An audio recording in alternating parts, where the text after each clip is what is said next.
The Bahamas Tonight, the Northern Edition, starts now.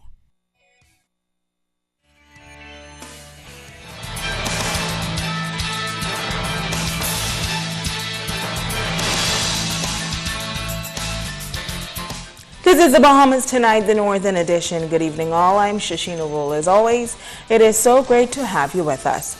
Topping news, the small business sector is one of the largest in the country, and many believe it is this part of the economy that will help propel Grand Bahama to the next level. Meantime, the Grand Bahama Port Authority is giving greater focus to stipulating new business opportunities on this island. Joan Davis-Roll reports.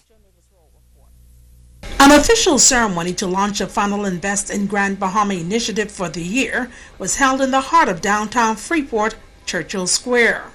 Corporate Grand Bahama joining officials of the Grand Bahama Port Authority to take advantage of the opportunity to showcase their products and services and to network with other movers and shakers on the island. Officially declaring the business fair opened was the president of the GBPA, Ian Roll. There is no question that the prosperity of Grand Bahama's economy is a vital component that affects all of us. But it is my belief that initiatives like this will contribute to our economic stability by way of encouraging creativity, innovation, and promoting the development of business practicality amongst our local stakeholders in the business sector. With that said, I thank you for taking the time out of your busy schedules to come and contribute to this workshop today. I now declare the training workshop officially open. Roll says for years small businesses have been the bedrock of society, hence they continue to make it a priority. The Invest Grand Bahama Small Business Bureau has been working extremely hard to ensure that you, our potential and existing licensees, gain the tools necessary to become successful entrepreneurs, thus stimulating Grand Bahama's economy. Senior Manager of Business Development at the Port, Derek Newbold, told entrepreneurs and those attending that there are new opportunities to explore and challenge them to do so. Today will be a day to focus, explore, and innovate. We expect you to enjoy yourselves. We expect you to have a good time. But in the process, there's going to be a number of training workshops that will be hosted by executives of the Grand Bahama Port Authority and some of its managers. Port officials say it is their hope that as investor confidence increases in Grand Bahama, so will economic opportunities for Bahamians. Joan Davis-Roll, ZNS Network News. Artisans on Grand Bahama urged to use their talent to develop a viable business. These producers of local items meeting with executives of the Bahamas Agricultural and Industrial Corporation last night to learn about opportunities to become available when the new craft center opens on the island. Natalie Martinborough was there. There was a strong showing of artisans. They all came out to get a better understanding of the criteria to display and sell their goods at the center on East Sunrise Highway. Executive Chairman of BAIC, Dion Smith, telling artisans that they can use their creativity to build a profitable business. The center, he says, will include several sections, including a production room, a retail center, and an art gallery.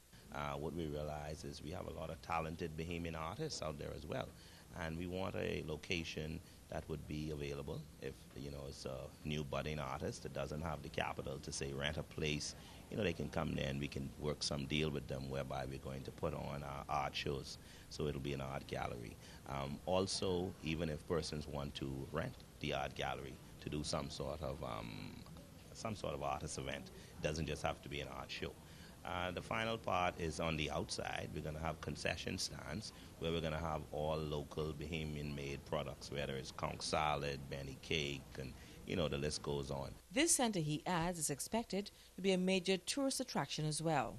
We're trying to get the local tour companies to somewhat broker a deal with us that guarantees that they're going to bring persons by when they do their tours.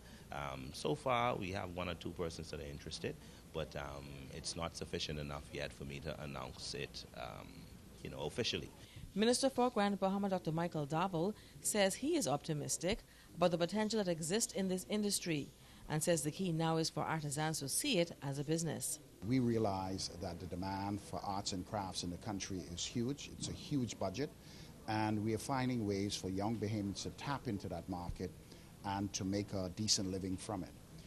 From the BAIC area, we will now begin to have artisans sell their goods at the site and also provide training for artisans so that their product can reach the standard necessary to be a part of the BAIC store.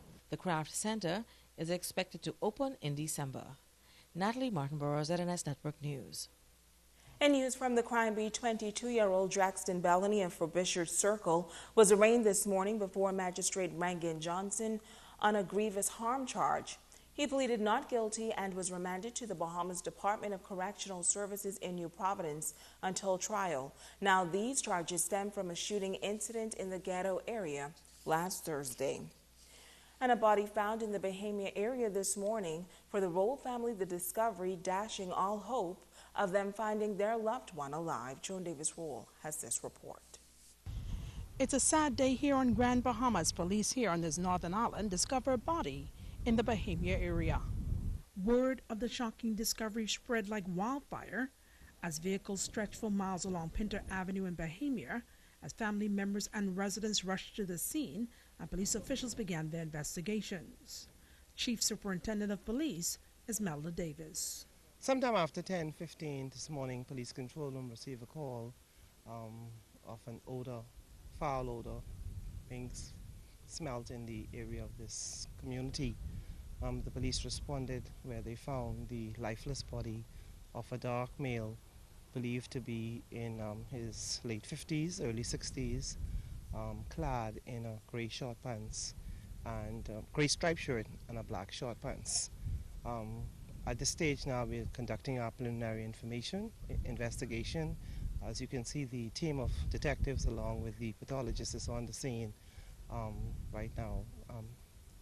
We don't have any information as to who this person may be, and so we are still in the early stages of the investigation, and as soon as we have some more information, we'll be able to provide you with an update as to where we are. While police did not confirm the victim's identity, there were those on the scene who did. ZNS News was told how a resident detected an unsettling odor during a routine walk in the area Friday morning, alerting Harold Williams, who in turn called Elvis Roll, whose father, 76-year-old Rupert Roll, was reported missing since Saturday. Roll's body was found just yards away from where he lived. I got a call from Gloria Archer, and she said that she was out walking this morning and she smelled a scent. And so when Elvis got here, we went into the back and followed the scent, and sure enough, he was lying there. We went inside, we saw what we didn't want us to see. Yeah. Wow. Was he, what state? What state? Well, he was started decomposed. Resident Bishop Arnold Pinder Jr., like many others, are shocked and saddened that Roll was found dead. I ride this road every day. My wife walked this road every day, and my daughter walked here every day. As a matter of fact, there are times when I would drive this area, I would be looking for buzzard, because if there's a dead body, a buzzard will find it. Ironically, a buzzard was sighted as morticians prepared to remove the body. It's closure, but it's not the closure that we as a family wanted. Joan Davis Roll, ZNS Network News. Well, as family members struggle to come to grips with the death of Rupert Roll, two of his daughters, Antoinette and Anashka Roll, speaking out regarding how the search for their father was handled by police. Well, we're very disappointed in how the police handled this case, and that they didn't act like how they're supposed to as the authority figures. They left it up to us as a family. The most they did was post a missing flyer and then leave it up to the public. He was told that the search had to be 48 hours. My brother went back to the station the following day because we are concerned because of his medical condition. That's when we found out, okay, it should not have been 48 hours. The search should have started immediately. Even at that point in time, there was never a perimeter search. We, as a family, believe that if somebody at that time had done a perimeter search, he would have been found. Well, during an interview with ZNS News, Chief Superintendent of Police Ismella Davis says every complaint made to the police is important. She outlined the course of action that should be taken regarding missing persons. Whenever somebody is reported missing and the information comes to the attention of the police immediately launch an investigation. Years ago we used to talk about 24 hours, but that is not so. As soon as the police receive the report, then we have a responsibility and obligation to go and conduct the initial investigation until we are able to find that person. Stay with us. There's more news right after this. The Bahamas Tonight, Northern Edition. Welcome back. The Keep Grand Bahama Clean Committee on the streets Friday morning, encouraging persons to do their part in keeping the island clean and litter-free. Committee member Olethea Zonical says that every year during their anniversary month, they undertake initiatives to educate the public on the negative impact of littering. This year we decided that instead of passing out literature, that we'll actually have signs up, because you may not take the literature and actually read it, but you are going to pay attention to the signs when you're driving by. And we're giving out garbage bags in the meantime as well, just so you can, instead of throwing your trash out of the car, you'll at least have a garbage bag inside your car. And then when you get someplace, feel free to, put it where it's supposed to be. Use a bin to put it in is our slogan. So we're definitely promoting that this day. Partners at the 3 locations include sanitation services, community, and school groups. Zonical is inviting the entire public to join in on their efforts this Saturday. Feel free to partner with us this Saturday, October 31st. We have an island-wide cleanup that's going on. We're going to have various groups at different locations. We have 14 locations, so please feel free. Anywhere you see somebody picking up, feel free to join on. We have Williamstown, Tino Beach, Fortune Beach, Backatown, Caravel Beach. Feel free. Anywhere you see groups, feel free to join. It starts at 8 a.m. and it's pretty much running through the whole day. So feel free to join us whenever you can, and like us on Facebook. We have a Facebook page, Keep Grandma Clean. Well, members of the Western Caribbean Boys Brigade hoping to revive the international organization in the Caribbean region. During a special meeting on Grand Bahama last Saturday, officials from Jamaica and the Bahamas, the only 2 functioning countries in the region, discussed ways to garner a renewed interest in Boys Brigade, a movement based on discipline and Christianity. Vice Chairman of the Western Caribbean region, Roy Shaw. We have to get the dedication and the commitment of the officers. If that is not there, then we can close shop. That's the first thing. We have to look at our program. Programming is a very important part of the Boys Brigade. And with so many things which are happening today, the advent of internet, the advent of Facebook, and all of these, we cannot plan our program just on the whole question of drill and Bible class. Alice Body, young national president of the Bahamas Council of Boys Brigade and chairperson of the Grand Bahama Battalion, Marco Carey, are working to revive Boys Brigade in the Bahamas. Going forward, we want the church to become more involved as we restore the BB method and building the whole boys from primary school right up to grade 12. We're going to have a program that will encompass that whole spectrum of the boys' life. My mandate is to form a band. We have instruments. We are looking for instructors. So you have any instruction skills about different drums, come out and support the Boys Brigade.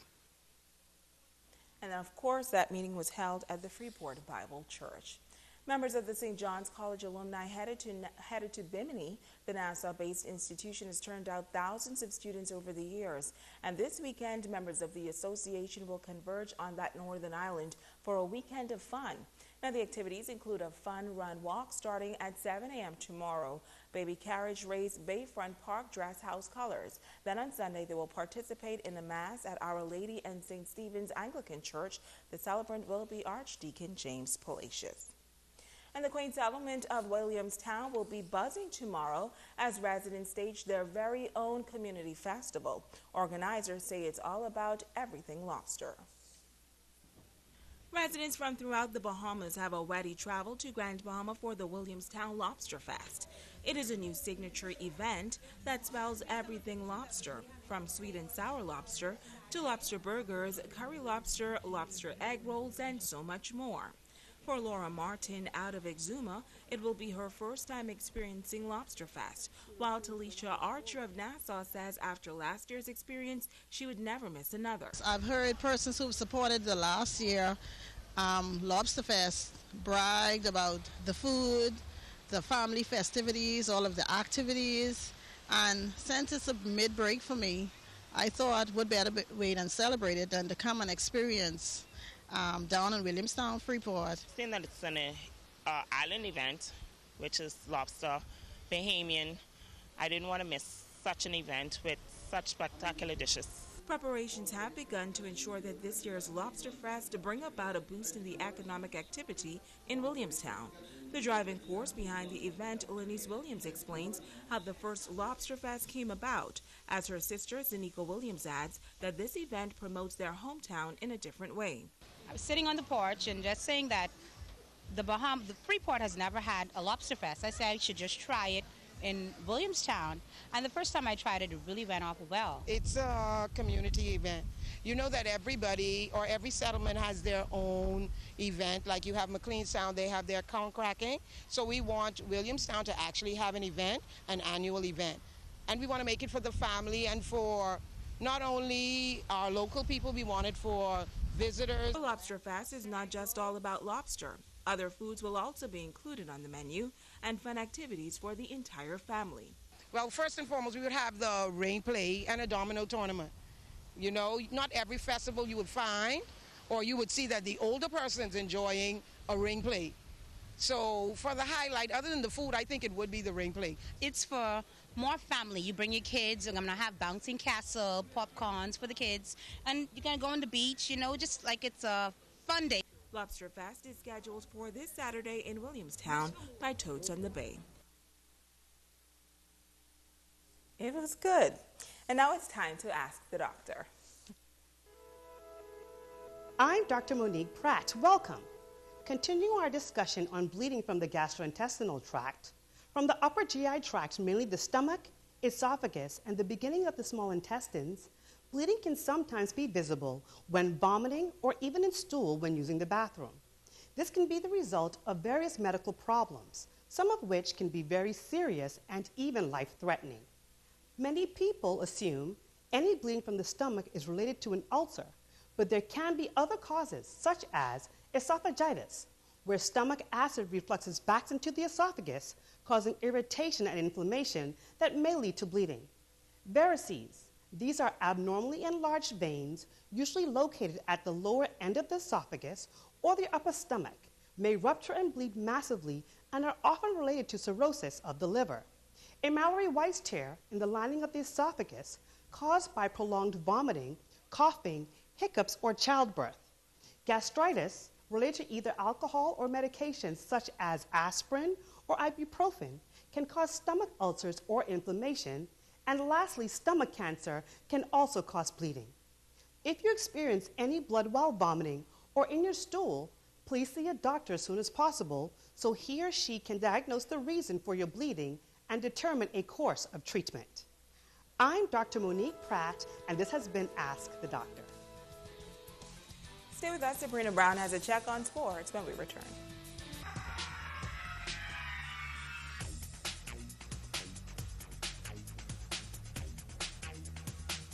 Good evening and welcome to sports. I'm Sabrina Brown. Let's get right to it. The Bahamas Lawn and Tennis Association's annual Grand Bahama Junior Tennis Tournament officially opened this morning. The tournament is sanctioned and will allow players to qualify for national competition. The event in honor of the late Sir Albert Miller is being held at the YMCA. Megan Shepard has more. The event paid tribute to the late Sir Albert Miller, who made tremendous contributions to the sport for decades. Top players from the island and New Providence will be in competition for the weekend. First Vice President in the Bahamas Lawn and Tennis Association, Omar Smith, noting that this is one of the longest-running tennis tournaments in the Bahamas. The BLT would also like to recognize the silent and great support of Sir Albert Miller and the support that he's given to tennis in Grand Bahama. He never really put his name out there, but without his unselfish contributions, this tournament would never have survived the decades that it has. He has set an amazing example, and I hope that we can get others to follow. Veteran educator, tennis legend, and Hall of Famer Anita Doherty paying tribute to Sir Albert. She recalls that Miller also supported her during her tournaments and treated her as a part of the family. She says that Sir Albert was a generous giver to the sport and never sought glory for his kindness. As a former athlete, she says he helped to develop this sport. He paved the road for you future champions and leaders of our country and our world. He was a pioneer. As you pay tribute to him today, take stock of his accomplishments and realize he took no shortcuts. The Albert Miller story is one laced with hard work. He and Lady Miller, they were not born with silver spoons. They were both public servants who saw the education and welfare of their children as a priority. The family of Sir Albert in attendance for the ceremony. Tennis player Kofi Brown presenting Laurie Lady Miller, along with her children, a special plaque. Russell Miller thanking the committee and the athletes for their recognitions of his father. I just want to say thank you for the honor and recognition that you have given this tournament to my father, who has supported the tournament over the many years, both as a corporate sponsor and individually. For those of you that knew my father, tennis was very important to him, and someone mentioned earlier that he played tennis in his younger years, but he also played tennis in the later years and continued to be a good fan and supporter of the game. Megan Shepard, ZNS Total Sports. Thanks, Megan. Day 2 of the Tip-Off Basketball Classic is in the record books. Mary Star of the Sea defeated St. Paul's 53-21. The BMES Warriors nipped the Blue Jays of 8 Mile Rock 34-32. Ricardo Lightbourne was courtside. The Tabernacle Falcons and Jack Haywood Wildcats on court, and the Falcons came out hot. The Falcons coach is not too concerned with this one. That could change very quickly. The Wildcats went on a run. The Falcons would not have it and went to work and ran away from the Wildcats 45-29 the final. Franco Miller and Shamal Green both with 12 points in the win. The Jaguars fans are all hype and they're ready for the Stingers in this one. Well, they were not disappointed. Good defense and a turnover here. Franklin Patton cleaning it up. The Sunline Stingers were up to the challenge and took what the defense gave and the lead. 14-9, the Stingers up in this one. But in the fourth period, the Jaguars shaked off the rust and came clawing back at the Stingers. St. George is showing hard determination, coming back from down 35-32 and making a statement. 44-43, St. George's now with the lead. The Jaguars fans feeling it and also showing it. St. George's Sherman Robinson simply put it together for 17 points. Howard Hinsey, he had 12. 48-43, they came from behind to win. The Stingers, Taylor Davis, and also Khalil Solomon had a 10-point game. But guess what? It was a game on both sides of the floor. You know, we still got a lot of growing like every other team. And what I saw from our young guys is the heart that they played with when they could have given up. When that team beat us, they batter us. Well, hey, this is what you need. If you want to make the championship, this is the kind of games you need. We controlled the game for 22 minutes, and then we just lost control in the last 2 minutes of the game. But it's a tournament. You come back, you can't be discouraged, you can't be down on yourself for too long because you have to come back the next day and find a way to win, especially going up against a team like Tabernacle tomorrow. It'll be a good game. Hats off to St. George's. They played a very good game. Coach says, coach's team, really good. But tomorrow we have to bounce back, and we'll be able to come out with a victory tomorrow. Ricardo Lightbourne, ZNS Total Sports. And Sunderland defeated Tabernacle 46-43 last night. St. George's over Jack Hayward 42-23. 8 Mile Rock topped Mary Star 52-30. BMES grounded St. Paul's 42-30. The championship will be played Monday night. And that's your check on sports. And of course, a very special thank you to the Pinktober Committee who brought us these lovely Pinktober shirts in support of breast cancer, and they brought their favorite reporter this hat. So that's really for me then? No. And of course, the Stiletto Strut starts tomorrow, 6 a.m. Royal Oasis Lawn to the Pink Building. Will you be strutting in your heels? Well, I got them all, 10 inches you high? You can't even walk up the stairs. That's going to do it for us here in the North on behalf of our entire ZNS News team. I'm Sabrina Brown. I'm Shoshana Rule. The Bahamas Tonight continues. Good night.